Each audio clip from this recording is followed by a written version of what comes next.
भैया बहनों, आज हम नए राजा एवं उनके राज्य के बारे में चर्चा करेंगे। इसके पहले भाग में भी हमने चर्चा करी थी कि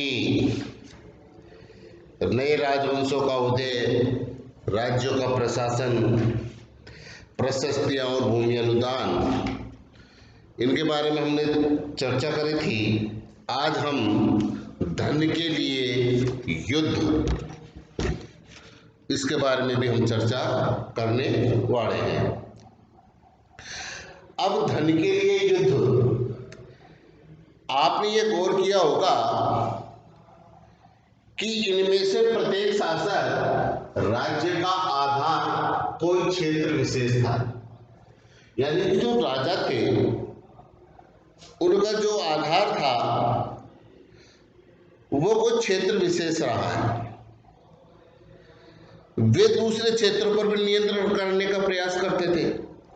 अब प्रत्येक शासक राजवंश का आधार कोई क्षेत्र विशेष रहता था, परंतु उसी राज्य से ये संतुष्ट नहीं थे, तो ये क्या करते थे, दूसरे क्षेत्रों पर भी नियंत्रण करने का प्रयास करते थे, दूसरे राज्यों को भी अपने अधीन करने का प्रयास करते थे।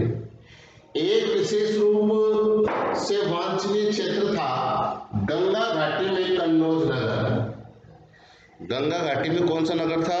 कन्नौज नगर, जिसमें गुर्जर प्रतिहार, राष्ट्रकूट और पाल वंशों के शासक सदियों तक कन्नौज के ऊपर नियंत्रण को लेकर आपस में लड़ते रहे।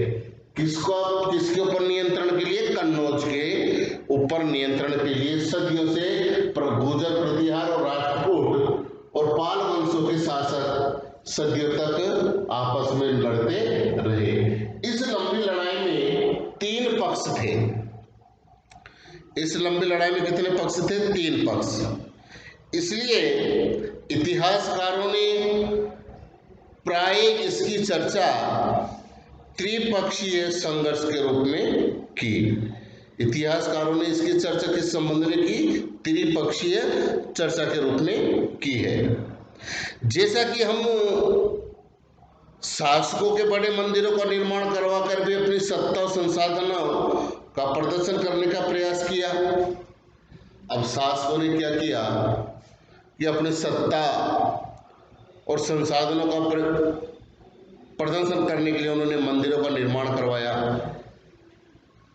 इसलिए जब वे एक दूसरे के राज्यों पर आक्रमण करते थे तो मंदिरों को भी अपना निशाना बनाते थे। जब एक राजा दूसरे राजा पर आक्रमण करता था तो वे मंदिरों के ऊपर को भी अपना निशाना बनाते थे, जो कभी कभी बहुत अधिक संपन्न होते थे। तो जो मंदिर ऐसे थे जो संपन्न होते थे, धन धान्य के रूप से परिपूर्ण होते थे। अब अफगानिस्तान के गजनी का सुल्तान महमूद ऐसे शासकों में सबसे प्रसिद्ध है। उसने 997 से लेकर के 1030 तक शासन किया। जो अफगानिस्तान का जो गजनी सुल्तान महमूद था, उसने 997 से लेकर के 1030 तक शासन किया और अपने नियंत्रण का विस्तार मध्य एशिया के भागों में, ईरान और उपमहाद्वीप के उत्तर पश्चिमी हिस्से तक किया। अब इसने अपने शासन को नियंत्रण करने के लिए, दूसरे राज्यों का, अपने राज्य का विस्तार करने के लिए ईरान और उपमहाद्वीप उत्तरी पश्चिमी हिस्से तक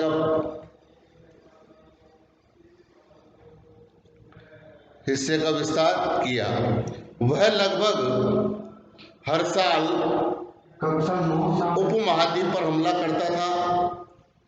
उसका निशाना थे संपन्न मंदिर, जिनमें गुजरात का सोमनाथ मंदिर भी शामिल था।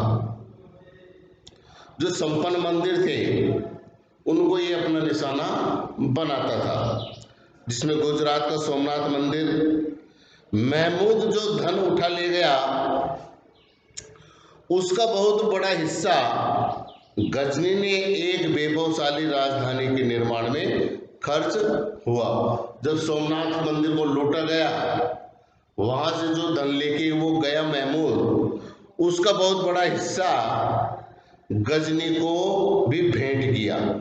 और गजनी ने क्या किया, वैभवशाली राजधानी के निर्माण में उस धन को खर्च कर दिया।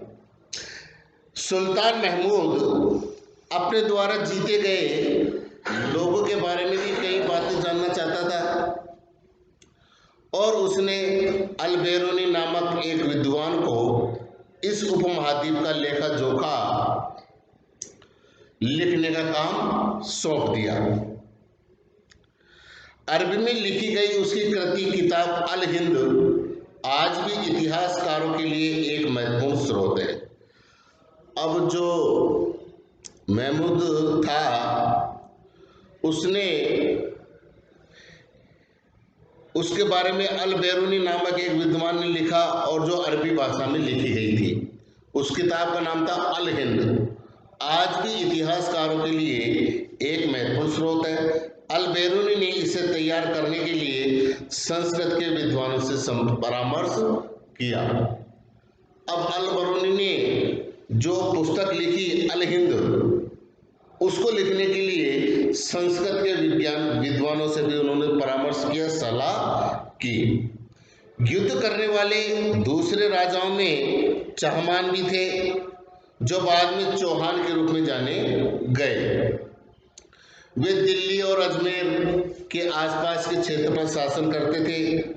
उन्होंने पश्चिम और पूर्व की ओर अपने नियंत्रण क्षेत्र का विस्तार करना चाहा, जहां उन्हें गुजरात के चालुक्यों और पश्चिम उत्तर प्रदेश के गढ़वालों से टक्कर लेनी पड़ी।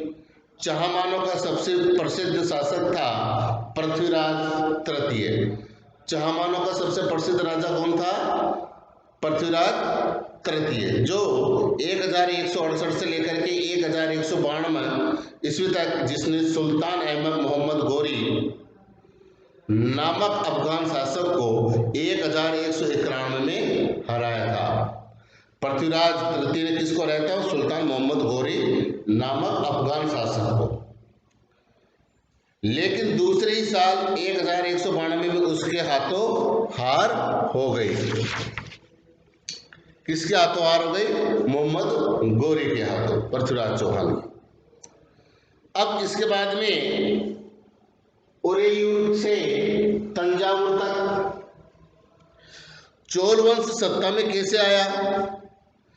अब कावेरी डेल्टा में मुट्टिरियार नाम से प्रसिद्ध एक छोटे से मुखिया परिवार की सत्ता थी। यानी कावेरी डेल्टा में मुट्टिरियार नाम से प्रसिद्ध एक छोटे से मुखिया परिवार की सत्ता थी। वे कांचीपुरम में पल्लव राजाओं के मातहत थे। उरेयूर के चोल वंशीय प्राचीन मुखिया परिवार के विजयालम ने 9वीं शताब्दी में मुटियारों को हराकर डेल्टा पर कब्जा जमाया। किनको हरा करके कब्जा जमाया? मुटियारों।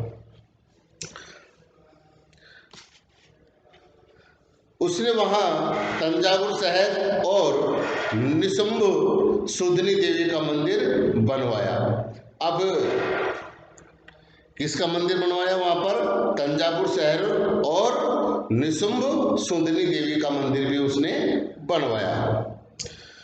विजयालय के उत्तराधिकारियों ने पड़ोसी इलाकों को जीता और उसका राज्य अपने क्षेत्रफल तथा शक्ति दोनों रूप में बढ़ाता गया। अब विजयालय था, उसने अपने पड़ोसी इलाकों को जीता और उसके राज्य अपने क्षेत्रफल तथा शक्ति दोनों रूपों में बढ़ाता गया। दक्षिण और उत्तर के पांडियन और पल्लव के इलाके इस राज्य का हिस्सा बना लिए गए। राज प्रथम, जो सबसे शक्तिशाली चोल शासक माना जाता, सबसे शक्तिशाली चोल शासक माना जाता है। 985 में राजा बना और उसी ने इनमें से ज्यादातर क्षेत्रों पर अपने नियंत्रण का विस्तार किया। उसने साम्राज्य के प्रशासन का भी पुनर्गठन किया। राजराज के पुत्र राजेंद्र प्रथम थे। उनकी नीतियों को जारी रखा और उसने गंगा घाटी, श्रीलंका तथा दक्षिण पूर्व एशिया के देशों पर हमला भी किया। अभियानों के लिए उसने एक जल सेना भी बनाई। अब इन युद्धों करने के लिए, क्षेत्रों को जीतने के लिए उसने क्या करा? राजेंद्र प्रथम ने जल सेना भी बनाई जो जल मार्गों से उन पर आक्रमण कर सके और उन क्षेत्रों को अपने अधिकार में ले सके। इसके बाद में भव्य मंदिर और काश्य मूर्तिकला।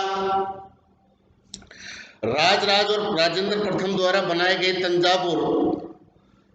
राजराज और राजेंद्र प्रसाद द्वारा बनाए गए तंजावुर और गंगईकोंड चोलपुरम के बड़े मंदिर स्थापत्य और मूर्तिकला की दृष्टि से एक चमत्कार है। यानी कि जो इन्होंने मंदिर बनवाए, गंगईकोंड चोलपुरम के बड़े मंदिर स्थापत्य और मूर्तिकला की दृष्टि से एक चमत्कार था, एक नया कीर्तिमान था। चोल मंदिर अक्सर अपने आसपास विकसित होने वाली बस्तियों के केंद्र बन गए। ये शिल्प उत्पादन के केंद्र थे। ये मंदिर शासकों और अन्य लोगों द्वारा दी गई भूमि से भी संपन्न हो गए थे। इस भूमि की उपज उन सारे विशेषज्ञों का निर्वाह करने में खर्च होती थी जो मंदिर के आसपास रहते, उनके लिए काम करते थे। पुरोहित हो, चाहे मालाकार हो, चाहे बावर्ची हो, चाहे मेहतर हो, सब मंदिर के आसपास जो रहने वाले लोग थे वो अपने जीवन यापन के लिए उसमें कार्य करते थे। संगीतकार, नृत्यज्ञ आदि। दूसरे शब्दों में मंदिर सिर्फ पूजा या आराधना के स्थान नहीं थे, वे आर्थिक, सामाजिक और सांस्कृतिक जीवन के केंद्र भी थे। तो मंदिर केवल आर्थिक, सामाजिक और सांस्कृतिक जीवन के केंद्र भी थे, यानी पूजा आराधना के लिए नहीं था। मंदिर के साथ जुड़े हुए शिल्पों में सबसे विशिष्ट था कांस्य प्रतिमाएं या कांस्य प्रतिमाएं बनाने का काम। चोल कांस्य प्रतिमाएं संसार की सबसे उत्कृष्ट कांस्य प्रतिमाओं में गिनी जाती है। जो चोल वंश के समय में जो कांस्य की मूर्तियां बनती थी, उनकी उत्कृष्ट कांस्य प्रतिमाओं में गिनी जाती थी। ज्यादातर प्रतिमाएं तो देवी देवताओं की होती थी, लेकिन कुछ प्रतिमाएं भवनों की भी बनाई गई थी। यानी कि ज्यादातर मूर्तियां किसकी बनती थी? देवी देवताओं की, लेकिन साथ में उन्होंने कुछ प्रतिमाएं भवनों की, मकानों की आदि की भी इन्होंने बनाई। धन्यवाद।